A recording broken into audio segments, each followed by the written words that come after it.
चलिए हम देखते हैं एडजस्टमेंट एंट्री कंसेप्ट क्या कहता है और इसको हम एडजस्टमेंट एंट्री पास क्यों करते हैं। तो adjustment entry concept accounting period के एंड में कुछ ट्रांजैक्शन या आइटम जो रिकॉर्ड नहीं हो पाता या पार्शली रिकॉर्ड हो पाता है या उसमें करेक्शन की जरूरत है, उसलिए हम एडजस्टमेंट एंट्री पास करते हैं ताकि प्रॉफिट सही दिख सके, असेट एंड लायबिलिटी सही दिख सके और अक्रूवल कंसेप्ट फॉलो हो सके। तो क्वेश्चन आता है कि एडजस्टमेंट एंट्री की जरूरत क्यों पड़ती है, नीड क्या है। तो दो कंसेप्ट है, अक्रूवल कंसेप्ट और मैचिंग कंसेप्ट। तो because of accrual concept and matching concept इसलिए हमें एडजस्टमेंट एंट्री की जरूरत पड़ती है।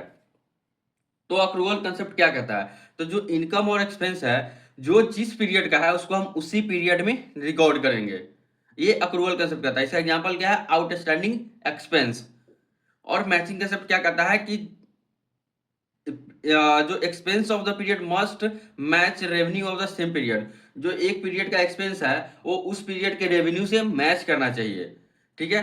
और इस तब हमें ट्रू प्रॉफिट, करेक्ट प्रॉफिट दिखेगा, ठीक है। और इसका एग्जांपल है, मैचिंग का सिर्फ एग्जांपल है क्लोजिंग स्टॉक।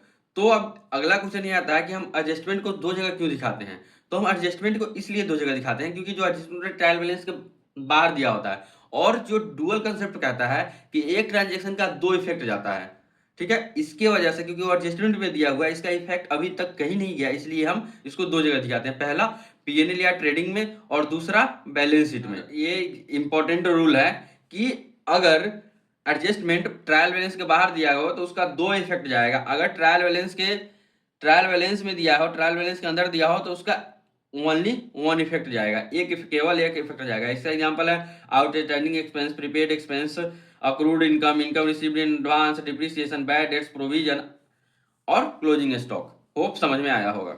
चलिए हम देखते हैं एडजस्टमेंट एंट्री पास कैसे करते हैं। पिछले वीडियो में हमने देखा कि एडजस्टमेंट एंट्री क्यों होता है, इसका ज़रूरत क्यों पड़ता है। अब हम देखते हैं कि एडजस्टमेंट एंट्री पास कैसे करते हैं। तो बहुत सारी एडजस्टमेंट एंट्री है, उसका जनरल एंट्री क्या होता है, चलिए हम देखते हैं। आउटस्टैंडिंग एक्सपेंस, तो आउटस्टैंडिंग एक्सपेंस का जनरल एंट्री होगा expense account debit to outstanding expense. तो आउटस्टैंडिंग एक्सपेंस क्या है, हमारे लिए लायबिलिटी है तो हम इसको क्रेडिट करेंगे, और एक्सपेंस क्या है, एक्सपेंस बढ़ गया तो हम एक्सपेंस को डेबिट करेंगे। और प्रीपेड एक्सपेंस का जनरल एंट्री देखते हैं।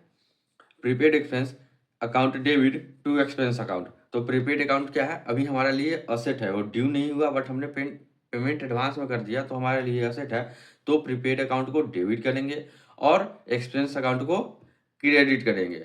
अक्रूड इनकम, ऐसा इनकम जो अर्न कर लिया है बट हमें अभी रिसीव नहीं हुआ है, पैसा हमें नहीं मिला, तो उसको हम अक्रूड इनकम कहते हैं। तो इसका जनरल एंट्री होगा accrued income account debit to income account.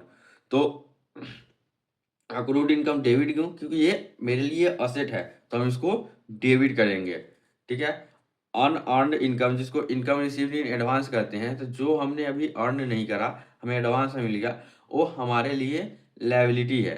तो हम इसका जनरल एंट्री क्या पास करेंगे, income account debit to unearned income account, ठीक है।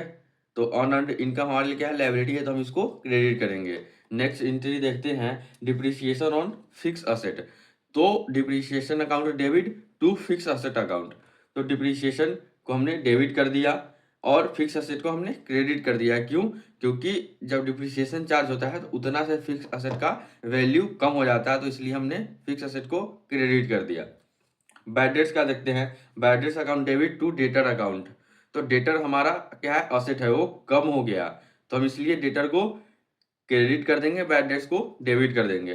प्रोविजन फॉर डाउटफुल डेब्ट्स, तो profit and loss account debit to provision for doubtful debts. तो जो हमारा डाउटफुल डेट्स था, जो हमको डाउट था, उसके लिए हमने प्रोविजन क्रिएट किया, तो हम प्रोविजन को क्या करेंगे, क्रेडिट करेंगे, ठीक है।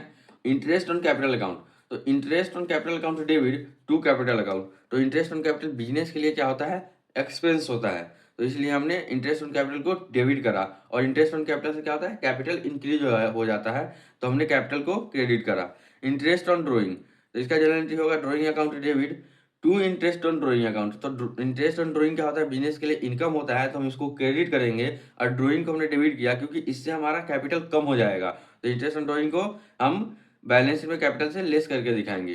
क्लोजिंग स्टॉक का जनरल एंट्री देख लेते हैं। Closing stock account debit to trading account.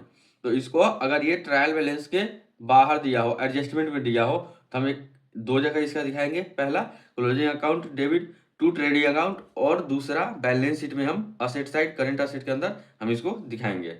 Hope आपको समझ में आया होगा।